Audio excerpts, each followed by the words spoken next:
வைகுந்தர் குறித்து இங்கிலீஷ்ல ஆங்கிலத்தில் மொழிபெயர்க்கும் பொழுது காட் ஆஃப் ஹேர் கட்டிங் அப்படின்னு சொல்லி போட்டிருக்காங்க.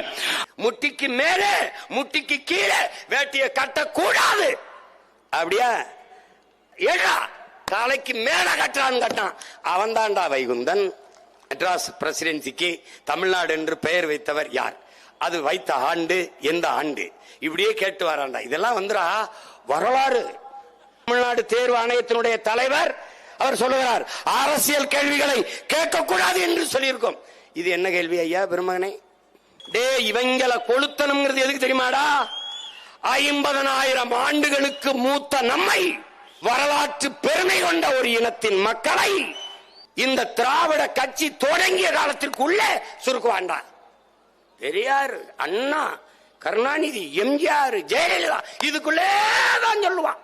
இவனுக்கு சிங்காரவளர் தலைவன் இல்ல, சிவானந்தம் தலைவன் இல்ல, இவனுக்கு அயோத்திதாசன் தலைவன் இல்ல, ரெட்டமலை தலைவன் இல்ல, MC ராஜா தலைவன் இல்ல, இந்த செக்கு இழுத்தானே எம் பாட்டன் அவன் தலைவன் இல்ல, வ.உ. சிதம்பரம் தலைவன் இல்ல. இந்த படிக்கிறவனுக்கும் உழவனுக்குமான வேறுபாட்டா சொல்ற மாதிரி எழுத படிச்சு எல்லாம் தெரிஞ்சவன் நாட்டை கூறுபட்டான், ஏற பிடிச்சு உழுதவன் நாட்டுக்கு சோறு போட்டான்னா. அண்ணாவுடைய எழுதிய நூல்களிலே எடுத்துக்காட்டு தாழ்ந்த தமிழகமே, சந்திரமோகன். அவர் எழுதிய நாடகங்களில் சிறந்த நாடகம் வேலைக்காரி ஓர் இரவு. சிரிக்காதடா, நம்ம கோபப்படுறாரு. இல்ல நான் இனிமே உங்களை கொஞ்சம் பேசுறேன். அருமையா பண்ணிட்டீங்க, ரொம்ப நல்லா பண்ணிட்டீங்க ஐயா. நீங்க சாராயம் குடிச்சவனுக்கெல்லாம் 10 லட்சம் கொடுக்கறீங்க. சூப்பரையா சூப்பரையா. முழக்கத்தை முன்வைத்தவர் நம்ம மூதாதை திருமூலர். அதை எடுத்து இவர் சொல்றாரு, இப்ப நான் திருமூலர் எழுதுனா மார்க் போட மாட்டேன். இந்த தேர்வாணையத்தை ஒரு தடவை தேஞ்ச செருப்பு விளக்கமா இருந்தா எடுத்துவாங்கடா, ஒரு வெளுத்து விட்டுருவோம்டா. வெளுத்து விட்டு வீடு வாசப்பெருக்குனது வேண்டாம்.